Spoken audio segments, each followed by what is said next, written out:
What's going on, everybody? It's your boy CT back again. You know, another gaming and gotcha segment. This time, you guys are getting to see a little bit of gameplay footage from a side mission. The name of the quest was called Sanctuary. The only reason I really recorded it is because it shows a larger variety of enemy, and you know, you get to see some different methods when fighting larger enemies and multiple enemies and things of that nature. Now, my weapons, I haven't gotten all of my weapons that I had originally when I first started, but because I reset the game in order to play through and give you guys this footage, I'm taking my time with getting them. Although I will make a point to gather all the power cores to get the armor, the legendary armor. But that's neither here nor there. I'm not quite sure what I was doing here in the video. Clearly I paused it for something. It might have had something to do with the dog. I'm not sure. But oh, there we go. So I think these are the Sabertooths. Or one of the two. I don't recall. But actually, I think you guys get lucky for this footage. You get to see me die a couple times doing this one. Only because the deaths were so quick that I was able to get all the footage in like less than 15 minutes. So, you know, it was cool. Well, maybe I'm wrong. Oh, no, there it is. There's the first one. I died a few times doing this one too, but you guys didn't get all the footage from it because I died too many times. This game is not as easy as it looks. It's actually very hard, considering the machines move differently, they act differently, and they actually, sometimes can work together against you to kind of make life difficult. So, but I mean, all in all, it's a good game. For the casual gamer, you probably won't enjoy it. For the avid gaming fan, especially people who enjoy open world games, this one is definitely a nice change of pace from the ordinary, so I strongly recommend getting this one. As you can see, I don't have to fully open up my menus to craft the items.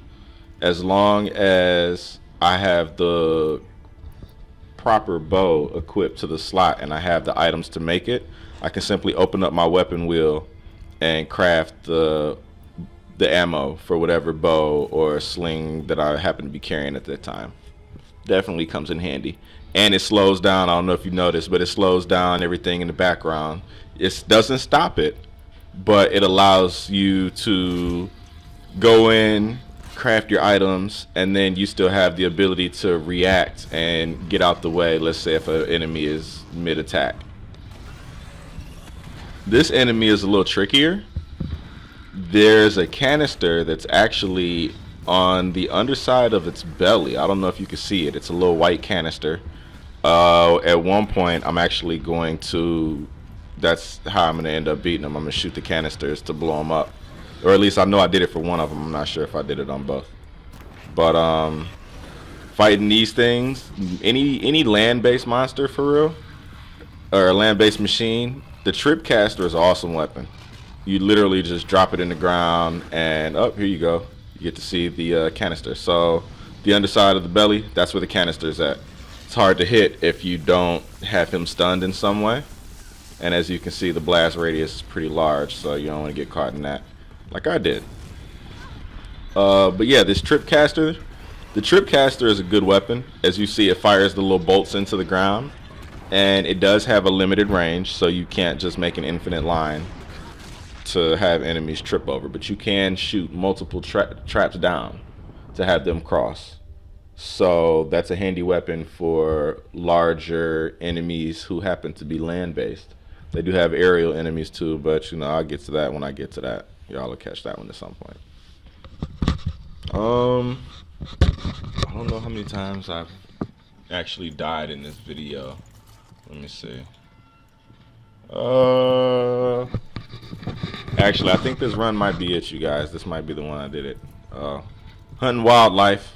If you have the opportunity and you catch it, kill it. Like, don't run past the wildlife. Kill the wildlife, loot the wildlife, especially if it has, you know, skins and things of that nature. If it's got the higher valuable icon over it when you kill it. Especially, well, there's a travel pack, fast travel. For those of you who have played, you know you can fast travel. If you haven't played, when you unlock a campsite location, you can fast travel to back to say a campsite. Same applies for towns and things of that nature. But you can actually buy I believe it's like a blueprint or something to make a golden fast travel kit, which is basically you never use it. Like you use it to fast travel, but you don't have to have more than one. All you need is one because you keep it. You don't get rid of it when you fast travel. You don't lose the item. So they have a standard fast travel pack and a golden fast travel pack. So the wildlife, the majority of the wildlife is what you're gonna need to make the golden fast travel pack. So kill him and loot him. Damn, my man killed me again. Yeah, as you can see, this one was a little rougher. Only because I was a little lower level than what I probably should have been trying to fight them. And I didn't have the decent weapons that I should. Although, that's no excuse. I can still make use of what I got. Just got to play it a little smarter.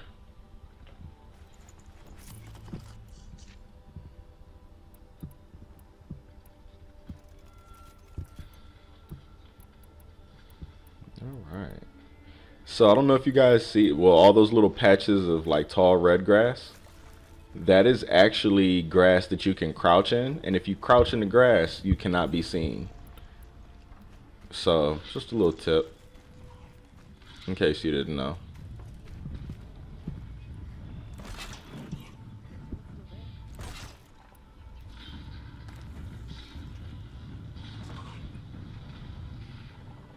See, that's how you do that one. You time it right, and you hit the weak points.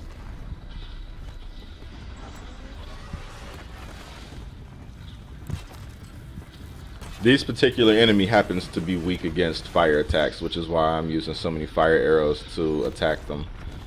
And then on top of that, the fire arrows is what ignites the canisters on the bottom. So if I get a solid shot with the fire arrow, then I can do a lot of damage in one hit. And this is what I was talking about. I don't know if you saw the previous video, but that last dodge I just did. When you are running from enemies, especially the larger ones, they're gonna attack at the spot that basically they're gonna meet you at a point like that. Okay, so I don't know if you noticed it, but when he jumped, he didn't jump directly at me. He jumped basically in the line that I was running in to try to cut me off.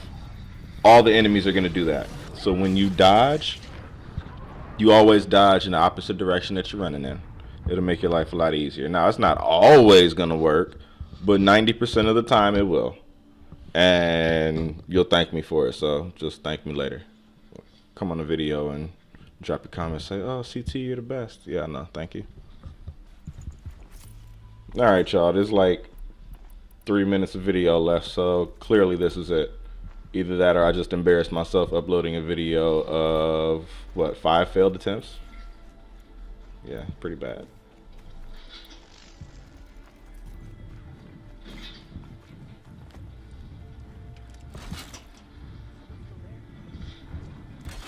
Alright, I didn't get the bonus one that time, but got my dodge game together a little bit. You see what I mean too? On the slowdown, you got just enough time to react once you come out your menus to be able to do something. You can either shoot or you can dodge or both if you're fast enough and good enough.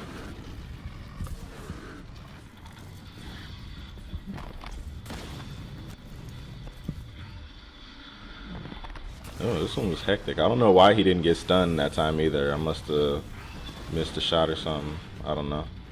Although I hit him twice. As you can see, there's a little meter over his head. It's got like a little fire emblem in it. When it fills up, it's going to basically ignite him and set him on fire, and he'll be put into like a burning status. And that status lasts until the meter around it, okay, as you see now, is going down. So when that meter goes down, the little white line that's around the fire, once that meter is gone, his burning status is over with, and then you can start it over again by hitting it with fire arrows. I don't know if you've noticed either, but once they take enough damage, 1, they start to visibly limp. 2, they won't be as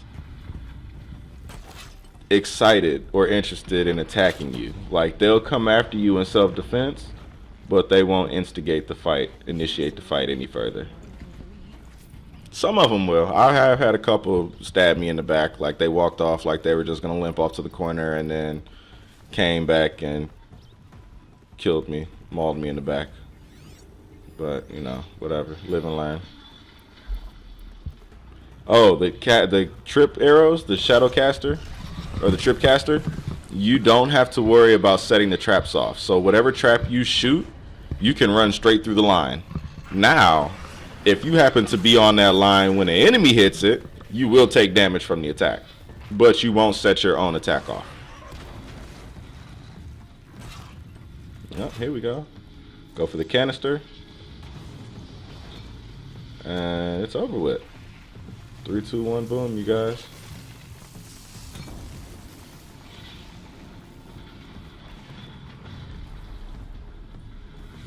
And there you have it. Pretty easy if you know what you're doing. If you don't, then the learning curve is steep. But that's neither here nor there.